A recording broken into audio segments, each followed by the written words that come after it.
I am a podcaster. I am a podcaster, Dr. Han. I am a podcaster. Okay. Welcome to It's Always Sunny in it's always good in Hollywood. Today we're gonna be talking about Exorcist 3 and also something not at all related. So, Patrick and Lugia, Hi. Hi, introduce yourselves. I am Patrick, and I am not clever enough to think of how to springboard this into an Exorcist reference. I'm Lugia, and I am under the belief that Red is currently being possessed by the good demon. So anyway, that weird intro was because of a recent meme that a friend of mine started recently, actually, because I somehow have ingratiated myself into film Twitter.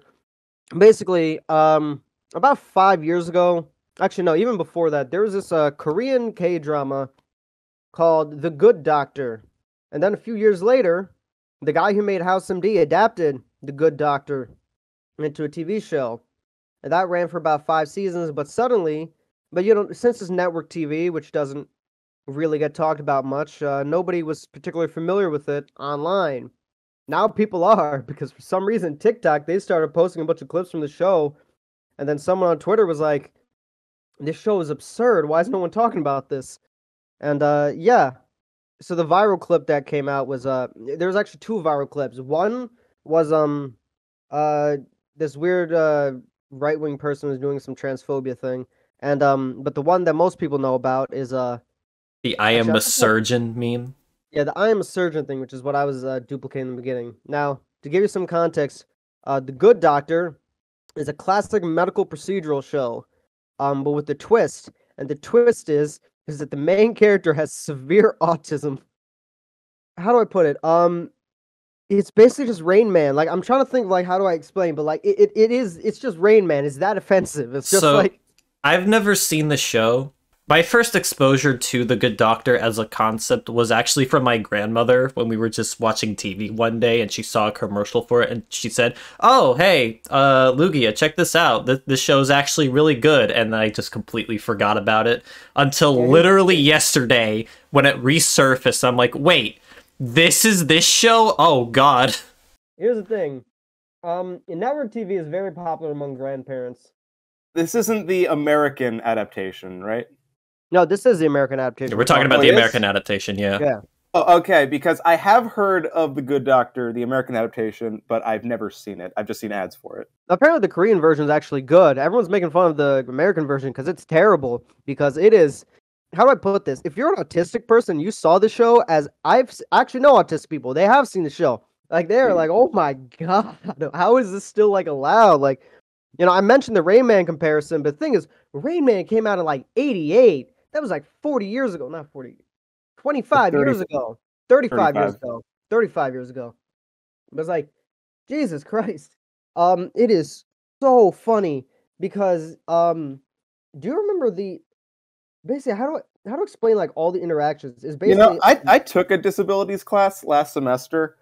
This show was never brought up, but Rain Man was. But considering what you guys are explaining, I imagine this teacher's probably going to bring it up in future courses. Most likely, especially now that it's made a pretty big resurgence. Yeah, it's got like 5 seasons too, and no one's heard about it till now. It's crazy. But basically, it's almost every scene I've seen in the show, and I actually saw a few episodes with some friends yesterday. It was basically this autistic guy is a horrible human being, kind of like House, but unlike House, where it's viewed as like a character flaw, and he's like a shitty person, and like that's like part of the story is the fact that he's a shitty person.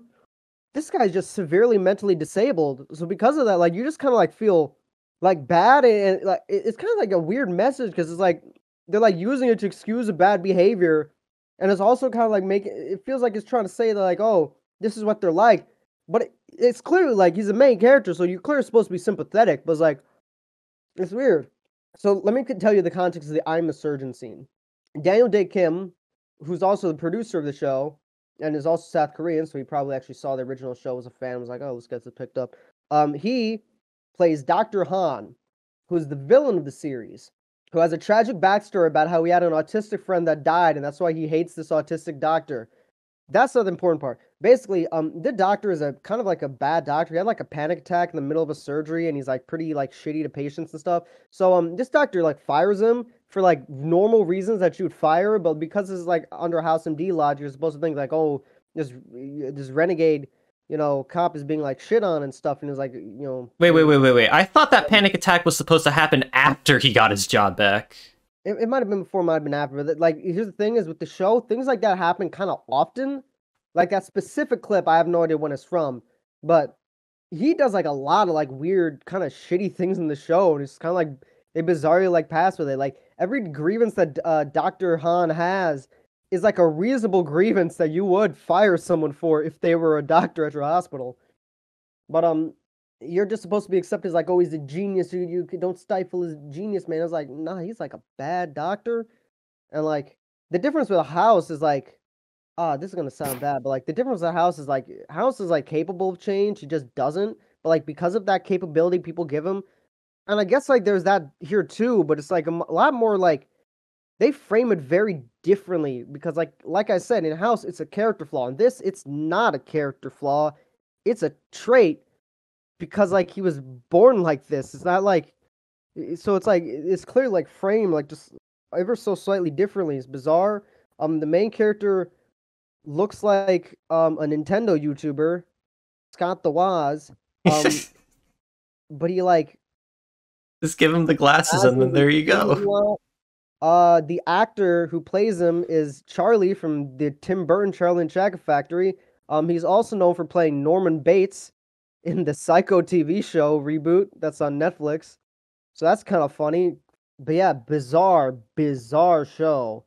Again, downright offensive. For some reason, there's this one scene where he is just like saying a bunch of horrible things to this woman, and then the quote retweet, the caption is so like 2 seasons later, these two get married. Also, they like 2 episodes ago, they just had a kid. I'm like, what the fuck is with this show? How? I was like, okay.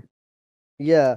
If you want to see a good procedural TV show about a mentally ill person, watch Monk. That's from like 2002. Yeah, so 15 years ago, I guess. No, 2002. That's 20 years ago. They made a procedural show about a person with these mental things that make things harder for him, and it's 10 times less offensive than this. And it's a much better show. I can attest to that. I've actually seen a little bit of Monk, and it's pretty good. Wasn't Snoop Dogg in an episode? Yeah, I guess. If you're not familiar with Monk, it's pretty similar to Psych. Psych is like considered like a spiritual successor to Monk. Even though I kind of figured it was a spiritual successor to Columbo. I mean, they all are. Columbo's like the baseline. Columbo's like the procedural. Every other show is ripping off Columbo. Columbo started in like the 60s, you know that, right? But yeah, Spielberg's like it started before Steven Spielberg had a career. Like he is the baseline. Patrick, do you have anything to say about this? Nope. I am a surgeon, Dr. Han. Also, everyone's like thrown off because like the actors are like people that they are famous. Like people have seen the Bates Motel show, people seen Charlie and Chocolate Factory, and Dr. Han is Daniel Day Kim, one of the main characters of Lost. He's like Johnny Gat in Saints Row. He's in like in a lot of famous shit. So people are just like, this is so funny. Like how these famous people are in this show that they've never heard of. And one's screaming is a whiny child that's doing life-saving surgery on people. It's like, oh my god. Anyway, Exorcist 3. Yes, let's. I am an exorcist. Pazuzu. Okay, so brief history on the I guess a little background on my history with The Exorcist. I am have seen the first Exorcist and Exorcist 3. I've seen the original Exorcist multiple times. This is my first time watching Exorcist 3. Why don't you guys go on? My knowledge of Exorcist is I've seen none of them. The most I know about Exorcist is the iconic jingle. I would say this is probably my first rodeo too. Well, in terms of watching an Exorcist movie completely, I've seen a little bit of the first one, but my memory is a bit hazy. I understand the general concept of it, but I don't really have like a full picture of the whole movie, if you know what I mean. Yeah. So, like Patrick, this is my first full viewing experience with the Exorcist franchise. So I'm just gonna do just a brief rundown of Exorcist 1, just for some background. So, first movie, very good. It's one of those movies that's widely considered to be one of the great. It actually is considered to be the greatest horror movie of all time. First time I watched it, it didn't click to me because a lot of those movies have more of a slow, more meditative thing. But the second time around, fucking loved it. Amazing film.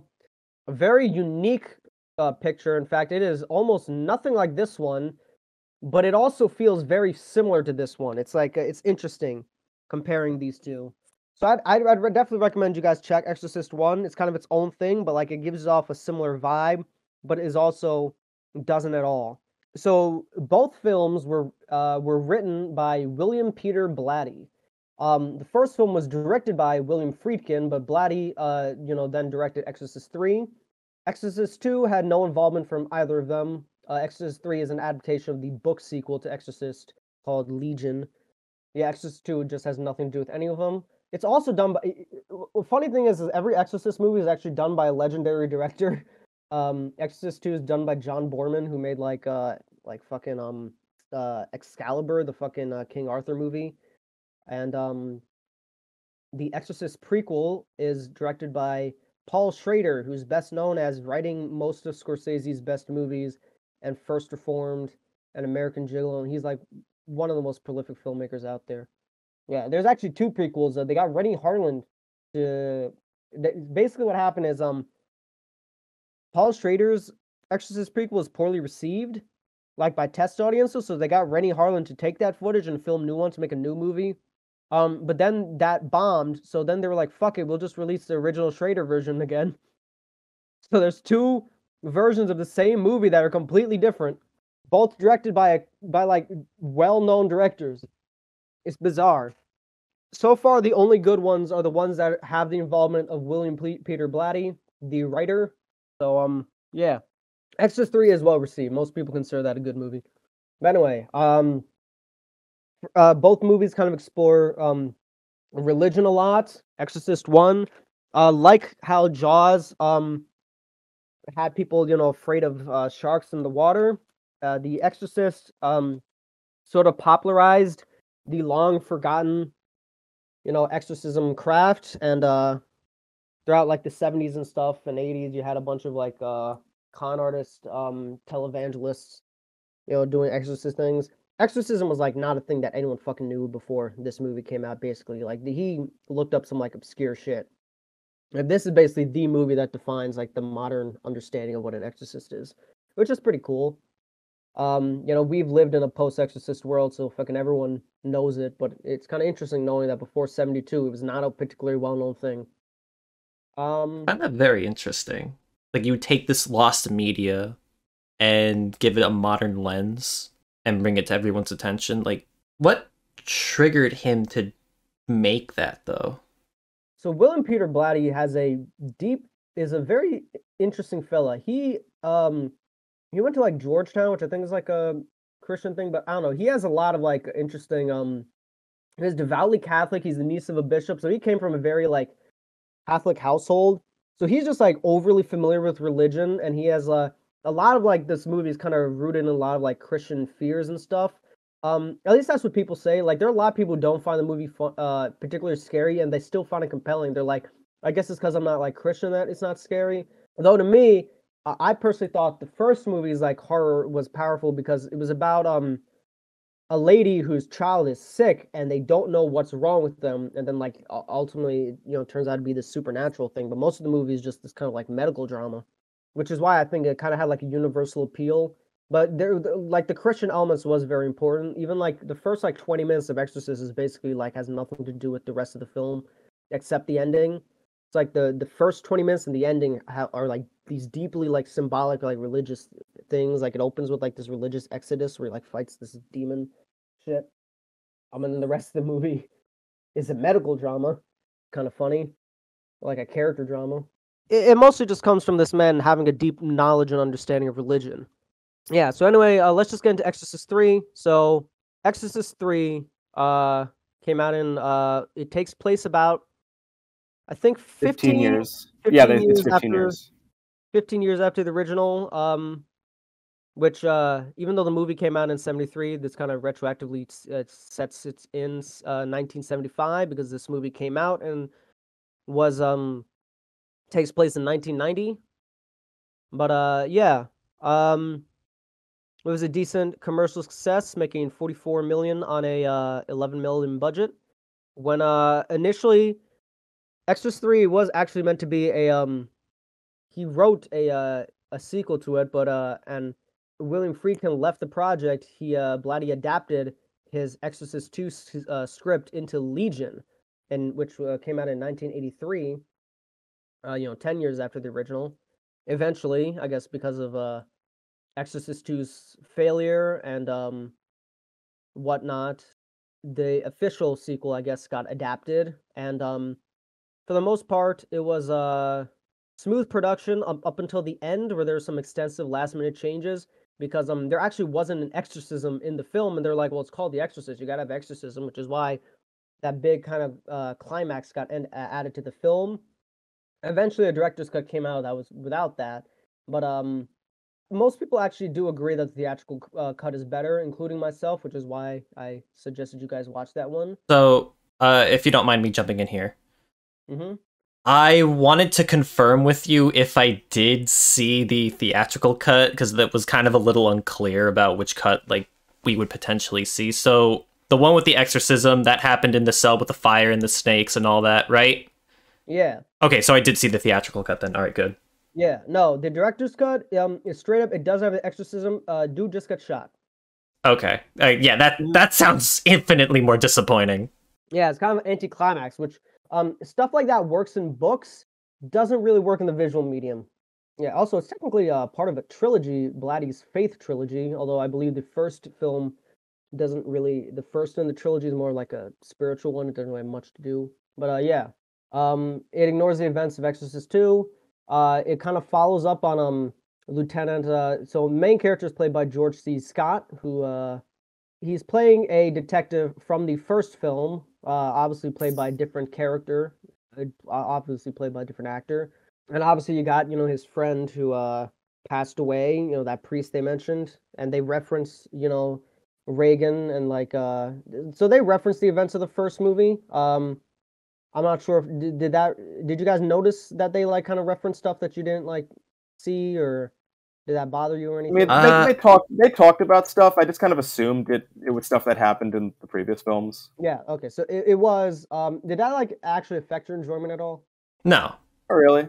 Like I said, this movie is like more so like I thought it was an interesting like kind of mystery mixed with like some cool character stuff. Just getting into my thoughts, just because I really don't have much more to say about background, is Brad Dourif is fucking nuts in this movie. He was fantastic. Like everyone talks about fucking Hannibal Lecter, Silence of the Lambs, which came out like 2 years after this.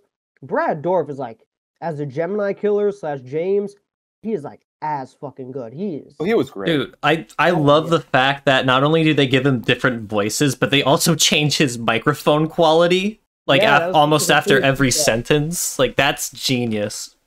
I mean, obviously, technically, it's probably bad, but for something like this that's trying to explore the supernatural and the demonic, I think it sells it very well.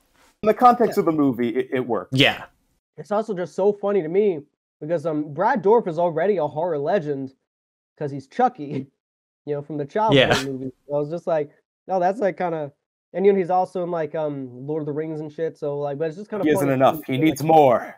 He's in One Flew Over the Cuckoo's Nest. So it's just kind of funny how he plays like a lot of like kind of psychotic, villainous characters. And this is like one of his best ones. It's so underrated. Like honestly, I genuinely feel this should have gotten like some sort of awards praise, but because it's Exorcist 3, no one like viewed it like critically, even though it's like it's fantastic in my opinion. And all he did was just sit in a room. Another reason I showed you guys Exorcist 3 is because it's oddly more accessible than the first movie, even though the first movie is the classic. Because like I said, the first movie is kind of this. It's a very like slow burn. It's pretty unique. This movie, I feel, is like, it's still like a slow kind of methodical film, but it's a lot more like, it's got a much more kind of like active like plot, given, it is a murder mystery. So, yeah, you said the first movie started off as a medical drama and then slowly became its own thing. This Yeah. feels like that approach, but as a murder mystery. Like, I assume it doesn't follow the same beats as the first movie, but like from Not at that, all. but you can still kind of feel that slow burn. Yeah, it has like a similar atmosphere and obviously similar kind of dialogue with like, the dialogue here was so fucking good. Jesus Christ. I love like the way they talk. I really like how snappy the kind of dialogue is. Like it reminds me of like movies from like the 50s and prior with like that kind of like dry, kind of blunt, quick way of like delivering very like kind of witty, wordy dialogue. I really like that element. It's like when I watch it, I was like, I immediately knew it was like, okay, yeah, this was done by an author. An author definitely wrote this film. You have any thoughts, Patrick? No, like I said, this is basically my first experience with The Exorcist full on. I really liked this. Yeah. In terms of specifics, well, like we said, the demon killer, his performance was obviously a standout. I thought George C. Scott was great. I also liked that one nurse with the kind of snarky attitude. Yeah. She was a highlight.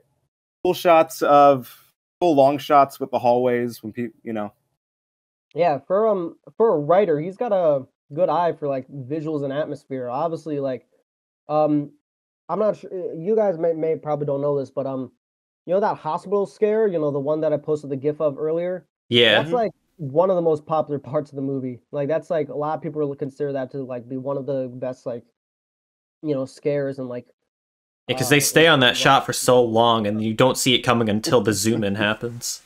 This movie's got good atmosphere. The fucking dream sequence. Like, I know it was supposed to be scary. That one was just funny to me, where like the kid who got his head cut off, he's like, "Hey, how's it going, Bill?" Like, "Oh, hi, Thomas. Sorry you died. Good to see you." Yeah, the Afterlife train station. That was cool.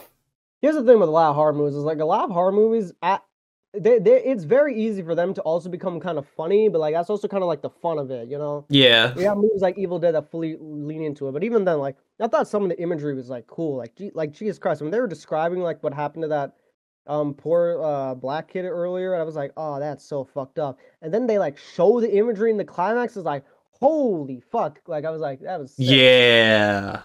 That climax too. Can we talk about that?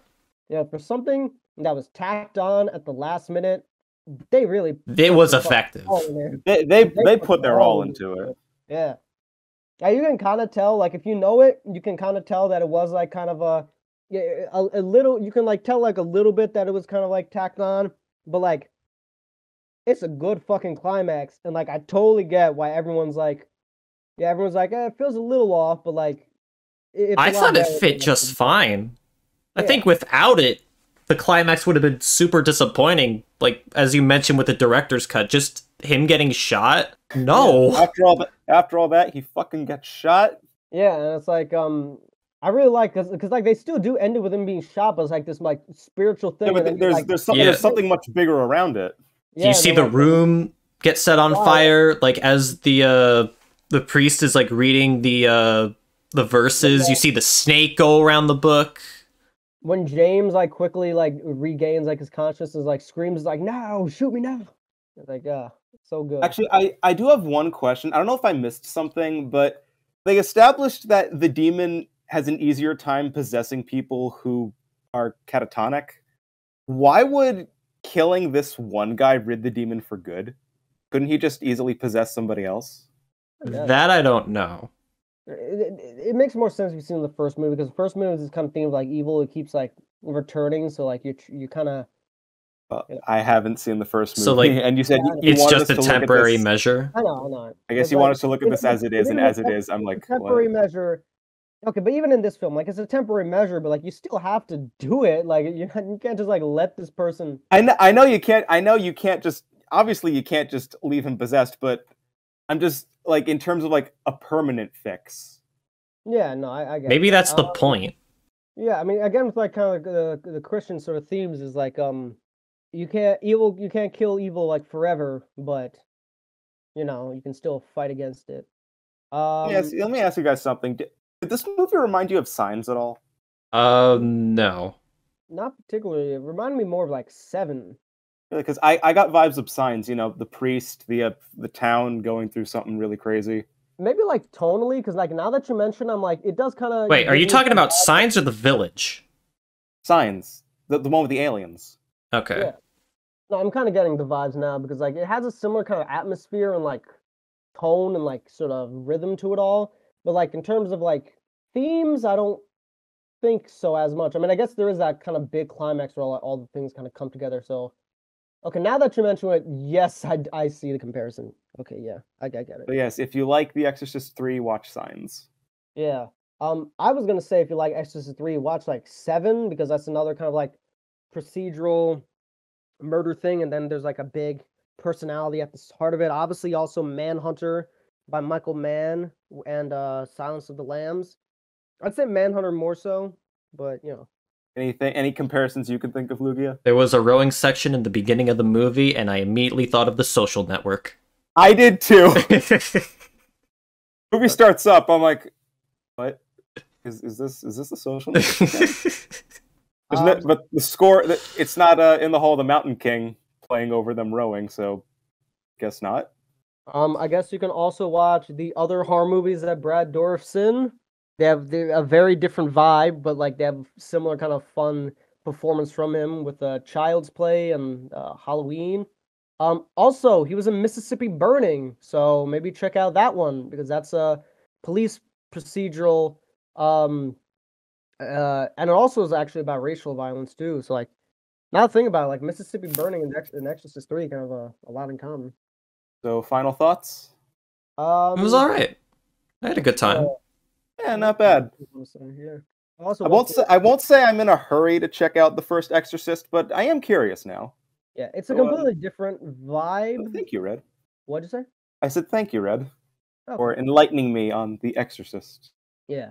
So it's a completely different vibe. The first film, I would still like highly recommend it because it is, you know, ultimately a classic. But it's definitely one of the movies. Like again, it took me 2 attempts watching Exorcist before I really got it because horror movies aren't like that anymore.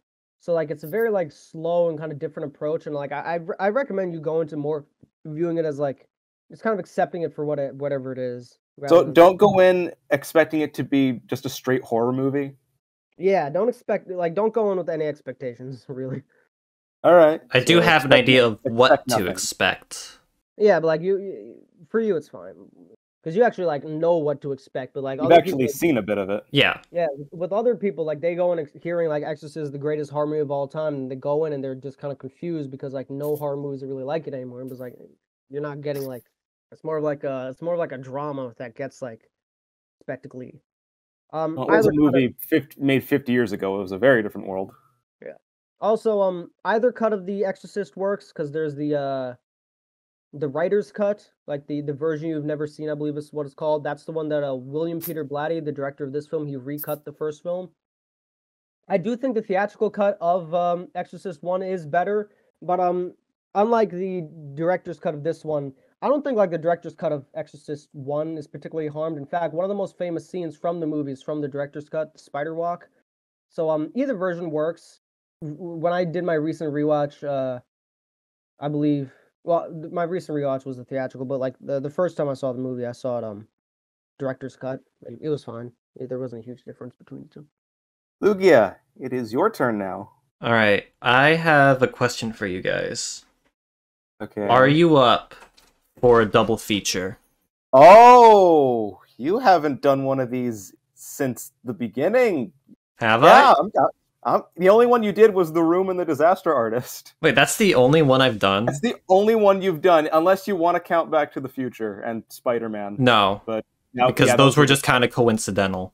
Yeah, so yeah, I'm very curious what you would do for a double feature. So I believe. Actually, wait, Red, what do you say? My last finals tomorrow, so like I got Thursday, Friday, Saturday. I got nothing. I'm free. All right. So yes, what you got? As soon as I say this thing, you guys are immediately gonna catch on. So I believe we may have made arrangements to watch the Super Mario Brothers movie together in theaters. Yes. Uh-huh. I think I think you could tell where this is going. Oh, goody. That's the real question. What's the What's second the one? second one? Take a wild guess. A Sonic movie. No. Mortal Kombat? No. I mean, it's Mario, so, like, what other Mario things... Is it not Mario? It is Mario. So what other The things- original 1993 Super Mario Brothers movie. Yeah, Both that's of them, exactly back to back. What do you mean? Oh, we're watching the... Oh, okay, I got it. So we're watching the 98 Mario, and then because we're going to see the The new new one. one. Yeah. Also, I got you now. Okay. All right. you really didn't get that? I was just joking when I said Sonic. I knew what he meant. I knew what he meant as soon as he said Mario Brothers. I knew what he meant by, like, I knew we were going to see the 98 one. I didn't know that he meant, like, Wait, the 98? No. not the 98 No, we were one. going to see the new one in theaters together. That was the plan. Yeah, I know. So yeah. This is going to be an interesting comparison. Because I don't know about you guys, but I have seen the original Super Mario Brothers movie. I'm gonna be real with you guys. I have seen the new Mario movie. You've seen the new one, okay. I've seen it. Some of my friends, some of my college friends took me to see it. Funny thing, on the car ride back, I asked anybody, "Have you seen the original?" And all of them just went, "Ugh." And they said, "Like that good, huh?" They said, "Don't, just don't." Well, And too late. I swore to myself 3 weeks ago I'd never see it, but I knew for a fact one of these days you'd want me to. I've suggested it multiple times too. I know you have, but we never chose it because I'll be honest, I was never interested. Well, Red, But alas, that is not my decision to make. what's your input? I haven't, but I haven't seen either. I mean, I've seen Really? I've seen like parts of the original Super Mario Bros. Movies just because like they're obviously shared around a lot. I know clips, but I don't know the full movie. Yeah, that's the same. Basically, any scene. I know like the iconic scenes, like the monkey and the scene where they're asking what Mario and Luigi's last name is, but other than that, I don't know the full context. So do we want to see the original movie together as well?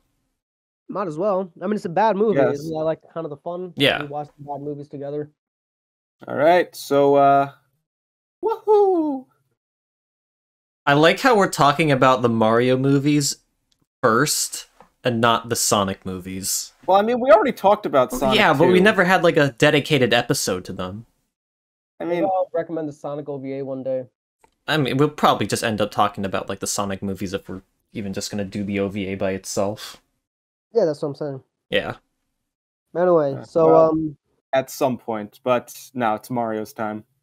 yes. So today we learned about a good doctor, a good exorcist, and next week we're gonna talk about a good plumber.